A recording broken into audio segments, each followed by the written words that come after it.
Voting ನಡೀತಾ ಇದೆ 2 by election. ಹೌದು. ಸೊ ಹೇಗಿದೆ ಅಲ್ಲೆಲ್ಲ ಹೋಗಿದ್ರಿ, ಚುನಾವಣೆ ಪ್ರಚಾರ ಮಾಡಿದ್ರಿ? ಹೌದು, ನಾನು 8 ದಿನ ದಾವಣಗೆರೆಯಲ್ಲಿ ಇದ್ದೆ. ಗ್ರೌಂಡ್ ರಿಪೋರ್ಟ್ ತುಂಬ ಚೆನ್ನಾಗಿದೆ. ನಮ್ಮ ಗ್ಯಾರಂಟಿಗಳು ಮನೆ ಮನೆಗೆ ತಲುಪಿದ್ದಾವೆ. ಗ್ಯಾರಂಟಿ ಒಂದು ಕಡೆ ಇರಲಿ, ಶಾಮನೂರು ಶಿವಶಂಕರಪ್ಪ ಅವರು ಮಾಡಿದಂಥ ಅಭಿವೃದ್ಧಿ ಕೆಲಸ ಜನ ಇವತ್ತೂ ಕೂಡ ಭಾಳಷ್ಟು ಮಾತನಾಡ್ತಾರೆ. ಸೊ ಈ ಕಡೆ ಬಾಗಲಕೋಟೆ, ಈ ಕಡೆ ದಾವಣಗೆರೆ, ಉತ್ತರ ಕರ್ನಾಟಕ ಒಂದು, ಮಧ್ಯ ಕರ್ನಾಟಕ ಒಂದು, ರಾಜ್ಯದ ಜನತೆಗೆ, ರಾಜ್ಯದ ರಾಜಕಾರಣಕ್ಕೆ ಒಂದು ದಿಕ್ಸೂಚಿ ಆಗುತ್ತೆ ಅಂತ ಹೇಳಲಿಕ್ಕೆ ಬಯಸ್ತೇನೆ. ಈ 2 ಸೀಟನ್ನು ಬಹಳಷ್ಟು ಅಂತರದಿಂದ ನಮ್ಮ ಪಕ್ಷ ಗೆಲ್ಲುತ್ತೆ. ಚುನಾವಣೆ ಸಂದರ್ಭದಲ್ಲಿ ಗ್ಯಾರಂಟಿ ಹಣ ಬಿಡುಗಡೆ ಆಗುತ್ತೆ, ಅದು ಕೂಡ 2 ಕ್ಷೇತ್ರಗಳಿಗೆ ಮಾತ್ರ ಬಿಡುಗಡೆ ಆಗಿದೆ ಅನ್ನೋದು ಬಿಜೆಪಿ ಅವರು. ಅದರ ಜೊತೆಗೆ ಚುನಾವಣಾ ಆಯೋಗಗಳು ನೋಟಿಸ್ ಕೂಡ ಕೊಟ್ಟಿದ್ದಾರೆ. ನೋಡಿ, ಮೊದಲನೇದಾಗಿ ನಾನು ಸ್ಪಷ್ಟವಾಗಿ ಹೇಳಲಿಕ್ಕೆ ಬಯಸ್ತೇನೆ, 2 ಕಾನ್ಸ್ಟಿಟ್ಯುವೆನ್ಸಿ ಅನ್ನೋದು ಶುದ್ಧ ಸುಳ್ಳು. ಯಾಕಂದರೆ BJPಯವರ ಮನೆ ದೇವರೇ ಸುಳ್ಳು, ಅದಕ್ಕೆ ಆ ರೀತಿ ಹೇಳಿದ್ದಾರೆ. ಒಂದು.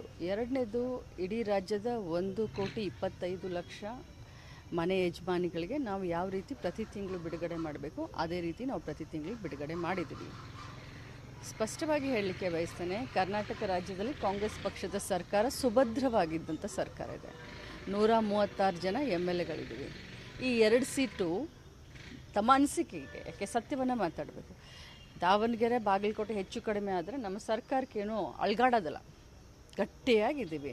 ಸೊ ಈ 2 ಸೀಟಿಗೋಸ್ಕರ ನಾವೇನು ಹಾಕಬೇಕು ಬಿಡಬೇಕು ಅನ್ನುವಂಥದ್ದೇನಿಲ್ಲ. ನಾವು ರೆಗ್ಯುಲರ್ ಇದರಲ್ಲಿ ಏನು ಹಾಕಿದ್ದೀವಿ ಅದು ಹಾಕಿದ್ದೀವಿ.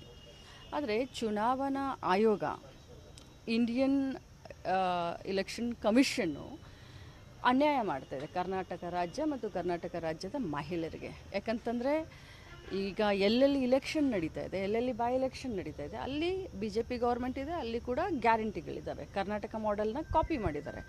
ಅಲ್ಲಿ ಎಲ್ಲ ಕಡೆ ಹಾಕಕ್ಕೆ ಬಿಟ್ಟಿದ್ದಾರೆ.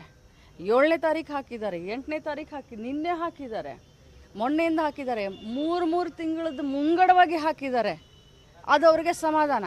ಕರ್ನಾಟಕ ರಾಜ್ಯದ ಮಹಿಳೆಯರಿಗೆ ಎವ್ರಿ ಮಂತ್ ಬರೋಂಗೆ ಹಾಕಿದ್ರೆ ಅದು ಅವ್ರಿಗೆ ಸಮಾಧಾನ ಇಲ್ಲ. ಸೊ ಇದು ಒಂಥರ ಕಾಂಟ್ರಡಿಕ್ಟರಿ ಸ್ಟೇಟ್ಮೆಂಟು. ಇಲೆಕ್ಷನ್ ಕಮಿಷನ್ ಕೂಡ ಇವತ್ತು ಪ್ರಜಾಪ್ರಭುತ್ವವಾಗಿ ಪಾರದರ್ಶಕವಾಗಿ ಕೆಲಸ ಮಾಡ್ತಾಯಿಲ್ಲ. ಕರ್ನಾಟಕ ರಾಜ್ಯಕ್ಕೆ ಸಂಬಂಧಪಟ್ಟಾಗೆ ಗೃಹಲಕ್ಷ್ಮಿ ಎವ್ರಿ ಮಂತ್ ಹೇಗೆ ಹೋಗುತ್ತೋ ಆ ರೀತಿ ನಾವು ಹಾಕಿದ್ದೀವಿ.